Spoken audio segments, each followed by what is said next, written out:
아마도 천국과 지옥을 오가는 롤러코스터와도 같았을 예리코성과 아이성 전투를 치르면서 이스라엘은 가나안 땅의 중심부인 스켐 지역까지 진출합니다.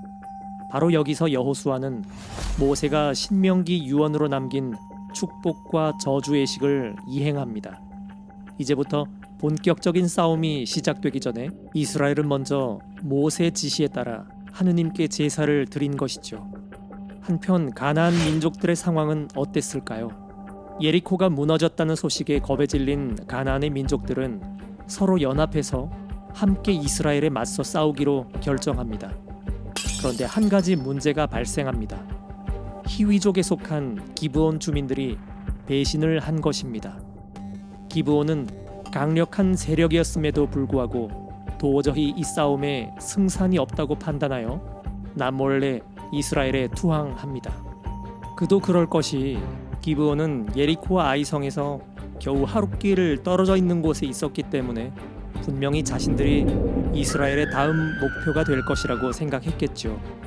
하지만 이들은 라합의 경우처럼 야훼 하느님을 믿어서가 아니라 그저 단순하게 살아남기 위해서 얄팍한 속임수를 씁니다.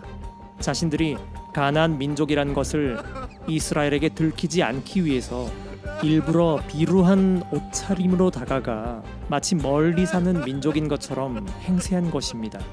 물론 이것은 생존의 문제이기 때문에 그들의 입장에서는 무슨 짓을 해서라도 일단은 살아야겠다고 생각했겠죠. 문제는 이스라엘 백성들입니다.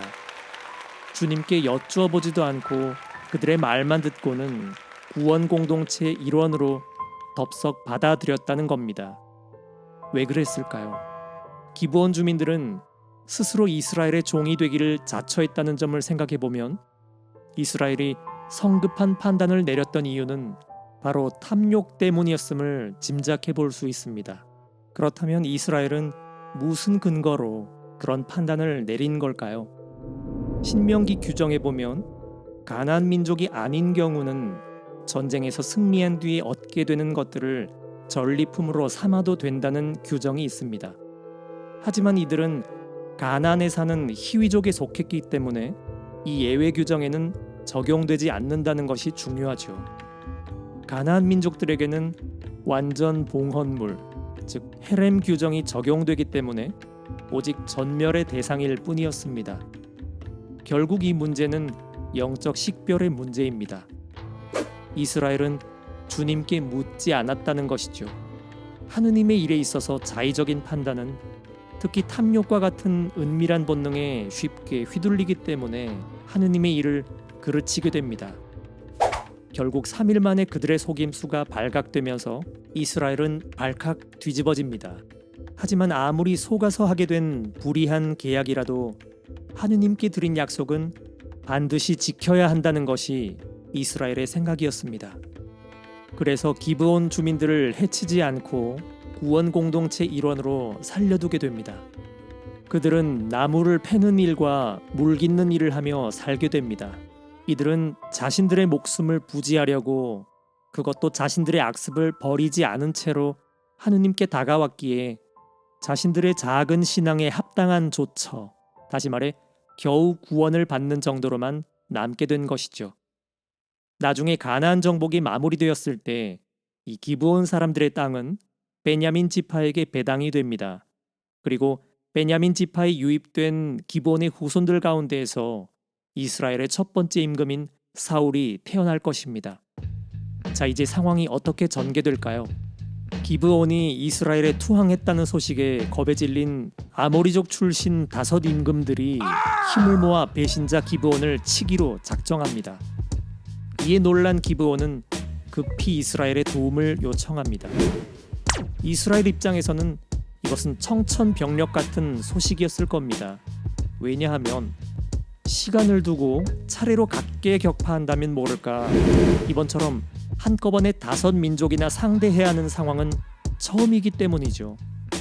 기브온 사람들에게 속아서 계약한 것만도 억울할 텐데 이들 때문에 지금까지와는 차원이 다른 혈전을 치르게 생겼습니다. 약속의 땅이 자칫 자신들의 무덤이 될 수도 있는 상황이죠. 하지만 이 싸움에서 만약 이스라엘이 이긴다면 반대로 가나안 남부 지역을 단번에 장악하게 됩니다. 결국 피할 수 없는 한판 승부인 것이죠. 이것을 묘사한 장면 가운데 싸움의 승패를 가른 가장 흥미로운 대목을 살펴보겠습니다. 교전이 한창이던 중에 갑자기 여호수아가 해와 달을 멈추게 해달라고 하느님께 기도합니다. 성경은 여호수아의 기도가 그대로 이루어졌고 이스라엘은 결국 승리했다고 전하는데요. 이 대목은 구약 성경 중에서도 해석하기 가장 난해한 부분 가운데 하나입니다. 왜냐하면 자연의 법칙을 정면으로 거스르는 기적이기 때문입니다. 자, 해와 달이 멈추었다. 우선 이 표현만 보더라도 이 이야기가 기록될 당시에는 지동설, 즉 지구가 자전한다는 과학적 사실을 모르는 시대라는 것을 알 수 있습니다. 그렇다면 이 이야기는 당연히 우리가 아는 물리학의 관점으로 해석하면 안 된다는 뜻이겠죠. 대신 여기에 관한 두 가지 흥미로운 관점을 소개합니다. 첫 번째는 군사학적인 견해입니다. 본문 내용에 따르면 해는 지리적으로 동쪽에 있는 기브온, 달은 서쪽에 있는 아얄론 골짜기에 떠 있습니다. 그렇다면 이 상황은 보름달과 함께 아침해가 뜨는 상황이죠. 고대 군사 전문가들은 이 부분을 해석하기를 이스라엘이 이른 새벽, 그러니까 떠오르는 아침 햇살을 등지고 아직 잠들어 있는 군대를 기습 공격했다는 설명입니다. 그리고 두 번째는 천체의 움직임과 관련한 문화학적인 해석입니다. 당시 고대 근동 지방에서는 해와 달과 별의 움직임으로 시간을 파악했을 뿐만 아니라 미래의 일을 점치기도 했습니다. 해가 동쪽에서 뜨고 달이 서쪽에 있는 보름달이 뜬 이 상황, 문제는 타이밍인데, 왜냐하면 당시 사람들은 만약 보름달이 14일째 날에 뜨면 길조이고 13일째 날이나 15일째 날에 뜨면 흉조로 생각했다는 것이죠. 그래서 해와 달을 멈췄다는 여호수아기의 표현은 물리학적인 상황에 대한 묘사가 아니라 천체의 움직임과 관련한 문학적인 표현이라는 것입니다. 다시 말해 여호수아는 적들을 궁지에 몰아넣고 지금은 흉조의 상황이란 것을 의도적으로 인식시켜서 적군의 사기를 떨어뜨렸다는 것이죠. 물론 여기에 관해서 또 다른 해석들이 있을 수 있습니다. 하지만 이렇든 저렇든 여호수아기가 이것을 통해 말하고자 하는 바는 이 모든 불리한 상황에도 결국 이스라엘이 이겼다는 것이고, 그것은 단순히 무기와 전술의 힘이 아니라 하느님께서 약자인 자신들과 끝까지 함께 계셔 주셨기 때문이라는 겁니다. 아모리족 출신 5개 연합군과 치른 이 전투에서 승리함으로써 이스라엘은 가나안 남부 지역을 단번에 장악하게 되었고 그 기세를 몰아 가나안 북쪽으로 진격합니다.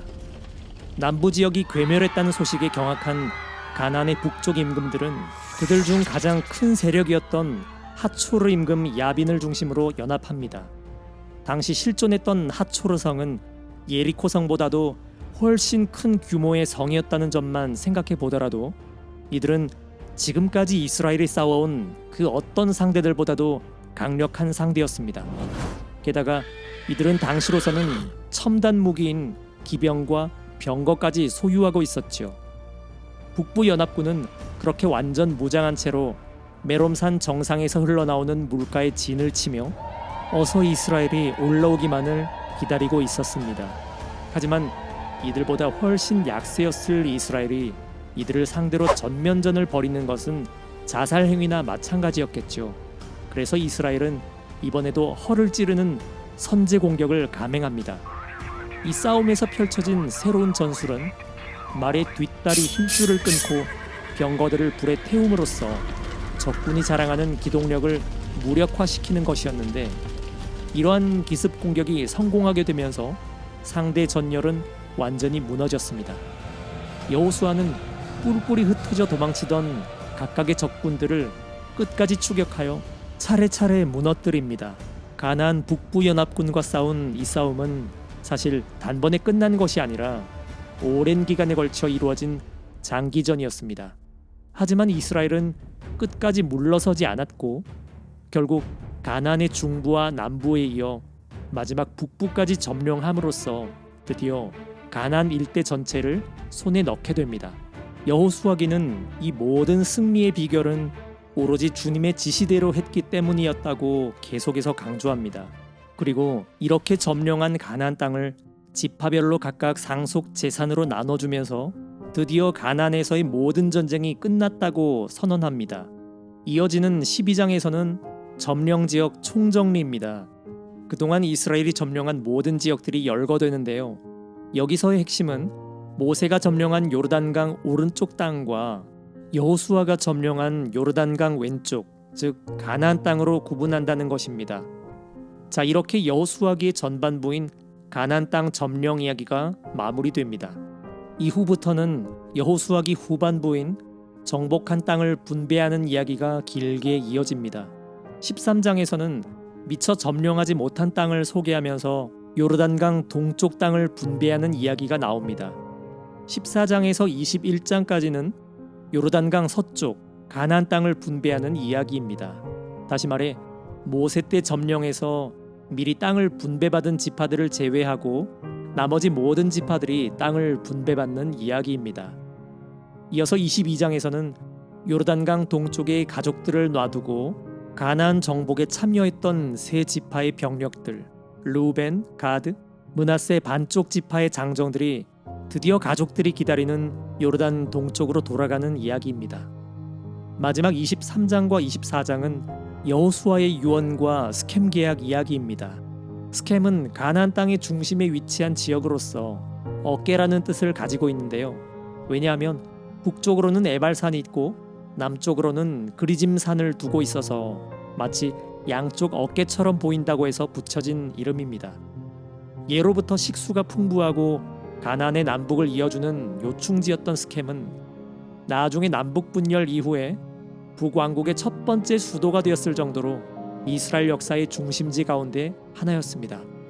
바로 그곳에서 이루어진 스켐 계약은 앞선 시나이 계약과 모압 계약에 이어서 민족 단위로 이루어진 세 번째 장엄한 계약입니다.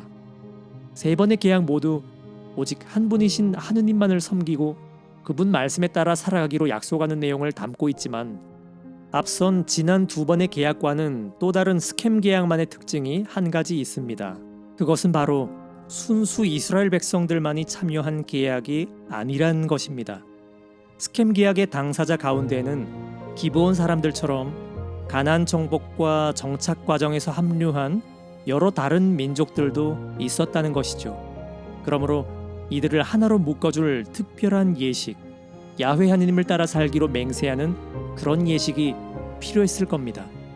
그것이 바로 스켐 계약이었고 이를 통해 이스라엘은 순수 혈연 공동체를 넘어서서 야훼 하느님 신앙을 바탕으로 하는 계약 공동체로 더욱 확장됩니다.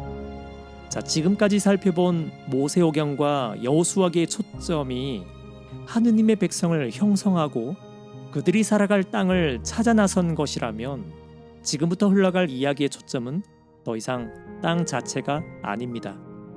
계약이 명시하는 율법을 이 공동체가 얼마나 잘 지키느냐, 약속의 땅에서 하느님의 말씀을 증거하는 사명을 얼마나 잘 감당해 나가느냐입니다. 한번 지켜보시죠.